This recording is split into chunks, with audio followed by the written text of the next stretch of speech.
Hello, I'm Pam Carruthers of healingstars.com. This is the chart for the new moon, 16th of September, new moon in Virgo. I'll also be talking about the autumn equinox, which is when the sun moves into Libra on the 22nd of September. Here you can see I've set this chart for London, but it's 0 degrees Aries is the first house. This is symbolic, so you can see it for any time and a place in the world. So Virgo, here's the sun and moon in Virgo alongside Mercury. Now Mercury is known as exalted in the sign of Virgo. It gives of its best. Virgo is a practical earth sign, and Virgos are well known for being very resourceful, being very good with detail, being very good with analysing. But also the shadow is being a perfectionist. But Mercury here wants us to focus our minds, use our gifts of analysis for what is it we really need at this time. Virgo does sort the wheat from the chaff. It's to do with the harvest. Literally, this time of year is the harvest time in the Northern Hemisphere. So to use our mind, and it's going to move sign the next day, the 17th. It will have gone into Libra. So this is an opportunity, though, at the new moon to seed. Now there's a very important transit occurring which started this year. It happened 7 times, and this is the right angle, the square between Uranus, this planet over here in the red sector of Aries, with Pluto up there in the blue sector, royal blue, Pluto in Capricorn. Now this happened 7 times, so we are right at the beginning of it, but it was seeded in the 60s, and it was actually seeded in the earth sign of Virgo. So Virgos, especially born in the 60s, know this energy very well. They're part of this evolution and revolution. Pluto evolution and Uranus revolution. And we see this going on in the world all around us. And outer planets represent global events, social and economic events. It's personal if it affects you. If some planet is at 7 degrees or 6 degrees in your birth chart, especially in the signs of Aries and Capricorn.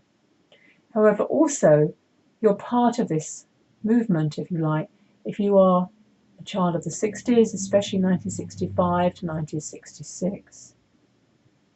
Now this I talk about at length in my newsletter, what this means for us all, but it means change. As Barack Obama said when he became president, it's change we can believe in. Because it's no good making changes unless your heart is in the change, unless you do believe in it. And sometimes that means sacrifices. That means letting go of things that we have become attached to. Virgo is very good at this. It does mean almost like a spring clean for you to start if you haven't already this month. Got a few days when that energy is still strong. To sort out what is cluttering your life.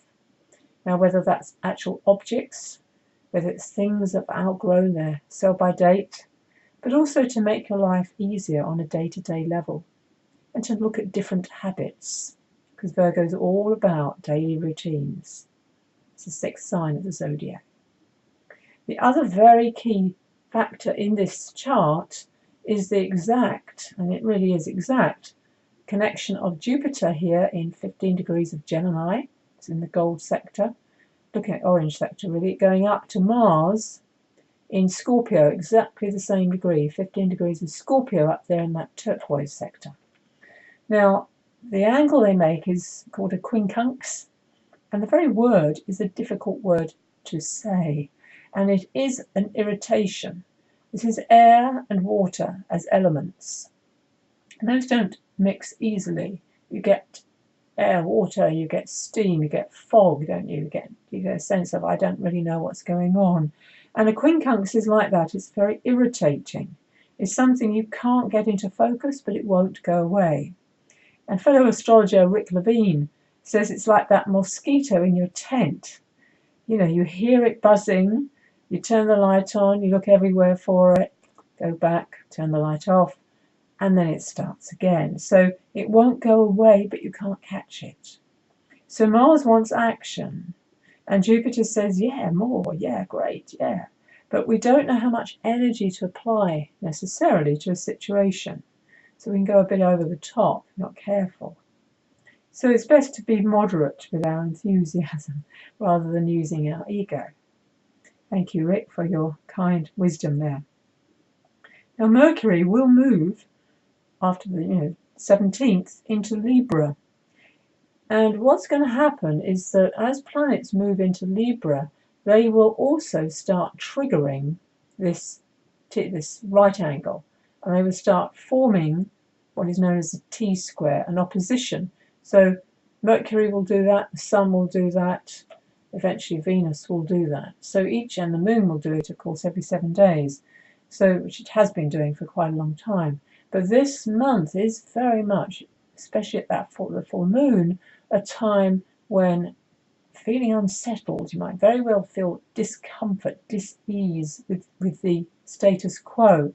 And that need for change means start with yourself. You can't change things outside of yourself, but you can change things within yourself with ease at this time.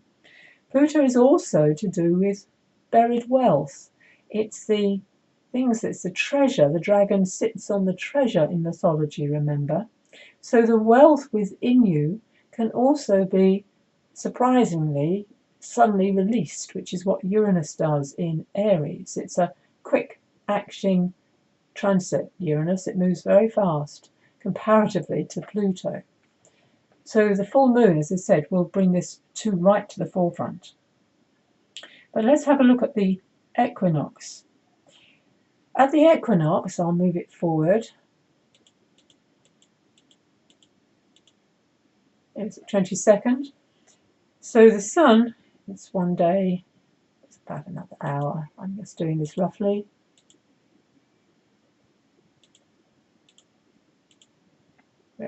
Come on, just watching it, see how things move, how planets move in the sky. There it is. Okay, so here at the equinox, this is set for London, approximately 4:10. But this Mercury now is in Libra. Notice how Mercury is now bringing what I just described, that T-square, into formation with Pluto and Uranus on that day. The other thing that's happening is that Saturn is changing sign. It won't do that till October, but it is changing sign. Right at the end of Libra, it will then move into Scorpio. I want to mention that because when it moves into Scorpio, Saturn is all about manifesting, grounding, being professional, but it's also restrictions. It's also the actual skeleton, the bones in our body. It's old father time. It's got quite a mix of energy. It's exalted in Libra, and as a Vedic astrologer, I can tell you it's still exalted. But in the Western system, when it's in Scorpio, it will actually exchange energy with Pluto. The reason is that Scorpio is governed by Mars, but also Pluto, and Pluto in turn in Capricorn is governed by Saturn. So there's an opportunity that will start to occur for some real progress to be made, some manifesting, some putting things into action that are long-lasting. New foundations can be built. And there's also a great compatibility of Scorpio, a water sign, and Capricorn, an earth sign. This is important to bear in mind. So when you roll your sleeves up, get on with the job, put some effort in, you do get rewarded, even though it can be very difficult to get started. So procrastination is the anathema to anything Mars wants. Also at this this equinox, notice that the nodes of the moon have now changed sign. They're now, the south node is in Taurus, then the north node is now in Scorpio. And we're coming up in November to the first of eclipses in these different signs. Interesting, November is of course the presidential election on the 6th. Mercury will go retrograde on that day, as it happens. There's lots of doubt at the moment with astrologers as to the legitimacy of the elected president because of that, as happened with Al Gore and George Bush, if you recall. Mercury went retrograde the very day that Bush got elected, way back then. Now also going on in the sky, we have Chiron and Neptune still in Pisces, but notice that Neptune is now at 0 degrees of Pisces. That's going to be picked up when Saturn moves into Scorpio, again in a positive way. Some deep healing is there, the opportunity is there. But again, the Sun will make this difficult aspect at the equinox to Neptune. Neptune is to do with scandal, as well as dreams and hopes and wishes and transcendence. And we've seen scandal in the press, in our country, the UK, with, of course, those pictures of Prince Harry, and now, as I speak, the pictures of Kate Middleton. And to me, it's not about what the pictures represent, it's about the aspect of invasion of privacy. And that whole aspect is, allowing people to have their space. I'm a great believer in that. So Saturn in Scorpio is a very private sign. So we might well see legislation that is stricter than is at the moment about privacy laws. Just one idea. The other thing that's going to go on, very important to know about, at the equinox is Mars and Venus are making a right angle to each other. And I say it like that because Mars and Venus are lovers. So even though they're in a conflict, right angle is a tension, maximum stress, there might well be difficulties in relationship, but the lovers, of course, know how to make up. So it's again, Leo, Venus in Leo wants to shine, wants to show off, wants to be very proud. It's the Olympic winners, is very Venus in Leo. And Scorpio, Mars in Scorpio, is very sexy, very undercover, very hypnotic, very charismatic. So there's a lot of tension there of fire and water, but of course you can get steam, and that can be a good thing. Steamy making up. So that in brief is my look at the events of the following week, and I'll of course be recording another newsletter in 2 weeks' time around the full moon. So please subscribe to my newsletter, www.healingstars.com, and I do coaching, I do astrology readings to help you negotiate and launch yourself into this new creative energy that is truly the transformation that we all need at this time. Pam Carruthers, Healing Stars. Thank you. Bye.